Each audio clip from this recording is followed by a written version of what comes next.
انور رضا صاحب، آپ بھی سمجھتے ہیں سر کہ جیسا کہ اب یہ صرف رگڑنے کے لیے مقدمہ دوسرا جو ریفرنس ہے دائر کیا گیا؟ دیکھیے اب تک جو مقدمات تھے اس میں جو پراسیکیوشن تھی وہ انتہائی کمزور تھی اور مذائقہ خیز تھی، جس پر نہ صرف عدلیہ میں بلکہ عام آدمی کو بھی اب تو اس بات پر یقین کامل ہے کہ جو کچھ ہو رہا ہے وہ بالکل انتقامی کارروائی ہے۔ دیکھیے اگر آپ نے اس طرح کے کام کرنے ہیں تو پھر آپ بالکل ہینگ کر دیجئے نا چیزوں کو۔ یہ کون سا طریقہ ہے کہ 9 مئی کے واقعات پر اب تک آپ کے پاس ایویڈنس نہیں ہے، اور جو ایویڈنس ہے اس پر عدلیہ بھی ہستی ہے اور ضمانتیں بھی کنفرم کر دیتی ہے۔ کبھی آپ کہتے ہیں کہ بی بی بشرا مسکرا رہی تھی تو یہ کیا جرم ہے، اور کبھی آپ کہتے ہیں کہ پلے کارڈ سے مسلح تھے۔ اگر جب اس طرح کی پراسیکیوشن ہوگی تو پھر اسی طرح کے واقعات رونما ہوں گے۔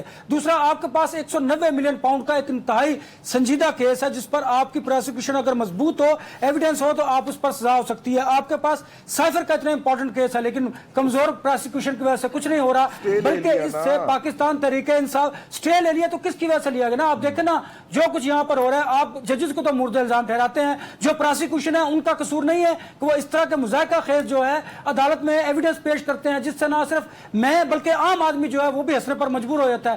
دوسری بات آپ دیکھیے 9 مئی کے واقعات میں بار بار چیخ کر یہ بات کر رہا ہوں کہ ریاست کے پاس اگر ایویڈنس ہے تو دیں نا عدالتوں کو، ٹھیک ہے؟ کتنے آپ سمجھتے ہیں کہ عدالتیں اس کو چھوڑ دیں گی؟ ایویڈنس کی بنیاد پر فیصلے ہوتے ہیں، پسند اور ناپسند کی بنیاد ایک اپنی جگہ پر، لیکن یہ ایک سنجیدہ معاملہ ہے، یہ ایک ایسی گتھی ہے 9 مئی کی جو سلجھنے کی بجائے مزید الجھتی چلی جا رہی ہے۔ دیکھیے ابھی بہت سارے ایسے واقعات آپ کے سامنے آئیں گے جس پہ ہمیں سوچنا ہوگا، یہ عدلیہ کو سوچنا ہوگا، اسٹیبلشمنٹ کو سوچنا ہوگا، ہماری حکومت کو سوچنا ہوگا۔ ادروائز تو دیکھیں آپ ہمیشہ کی طرح ایک دوسرے پر انتقام کا نشانہ بناتے ہیں اور اس کے لیے آپ اپنے اداروں کو استعمال کرتے ہیں۔ آج بھی ایسا کچھ ہو رہا ہے، ماضی میں بھی ایسا ہوگا، اگر آئندہ بھی ایسا ہوتا رہے گا تو پھر آپ دیکھیں گے کہ ملک کے جو حالات ہیں وہ مزید خراب ہوں گے۔ انور رضا صاحب، سر آپ کیا کہیں گے کہ وزیر اعظم صاحب نے تو آج کہہ دیا کہ باقی صوبے سیاست مت کریں، ریلیف دیں، تو کیا سمجھتے ہیں کہ وفاق جو ہے وہ الیکٹریسٹی جو ڈویژن ہے ڈیوائیڈ کرنے کا اختیار تو اس کے پاس ہے، تو اب صوبوں پہ پھینکا جا رہا ہے کہ آپ خود اپنی عوام کو جو ہے وہ ریلیف دیں؟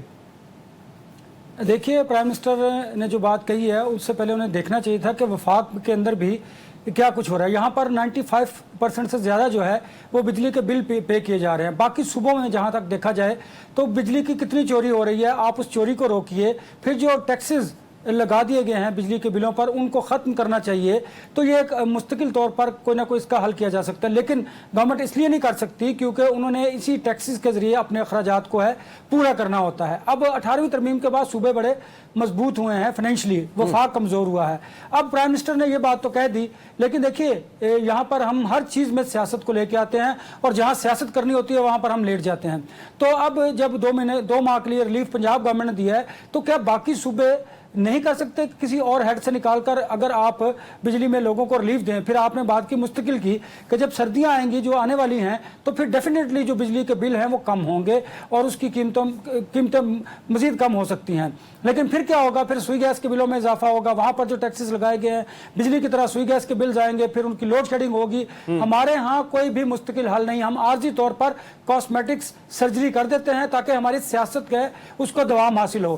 آج جو پنجاب میں جو کچھ ہوا وہ بھی ایک سیاسی سٹنٹ تھا۔ ظاہر ہے پاکستان مسلم لیگ نون کو بڑا ہدف تنقید بنایا گیا اور عوام ان سے بڑے نالاں تھے، کچھ پولیٹیکلی ایشوز تھے اور کچھ بجلی کی مہنگائی، بجلی میں کے بل اور کچھ مہنگائی، لیکن انہوں نے یہ سیاسی فیصلہ کیا اور اچھا فیصلہ تھا۔ ظاہر ہے یہ ان کا حق ہے کہ وہ سیاسی فیصلہ کرے اور کسی اور ہیڈ سے نکال کر بجلی کے معاملے پر لوگوں کو ریلیف دیں، لیکن دوسرے صوبوں نے اس پر تنقید اس لیے کی کیونکہ وہ سمجھتے ہیں کہ یہ ایک سیاسی عمل تھا اور سیاسی عمل میں پاکستان مسلم لیگ نون جو ہے وہ سبقت لے کر گئی ہے، اس لیے انہوں نے اس پر سیاست شروع کر دی۔ میں سمجھتا ہوں کہ ہمیں اس کے مستقل حل کی طرف جانا چاہیے، اور مستقل کیا حل ہے کہ آئی پی پیز کے جو معاہدے ہیں ٹھیک ہے، اگر آپ اس کو ری شیڈول نہیں کر سکتے تو کم از کم ان کا فرانسک آڈٹ کروائیے، جو ہم ہمیشہ کہتے ہیں ان کا جو فرنس آئل ہے اسے چیک کیجئے۔ آپ عام ٹوسٹنگ کر سکتے ہیں ان کی، لیکن آپ کریں گے نہیں، اس لیے نہیں کریں گے کیونکہ آپ کے انٹرسٹ ان سے وابستہ ہے۔ جب آپ کے انٹرسٹ ہوں گورنمنٹ میں بیٹھے لوگوں کے، وزراء کے، بیوروکریسی کے، تو پھر آپ عوام سے ہی اس طرح عوام کا خون ہی چوسیں گے جو کہ چوسا جا رہا ہے۔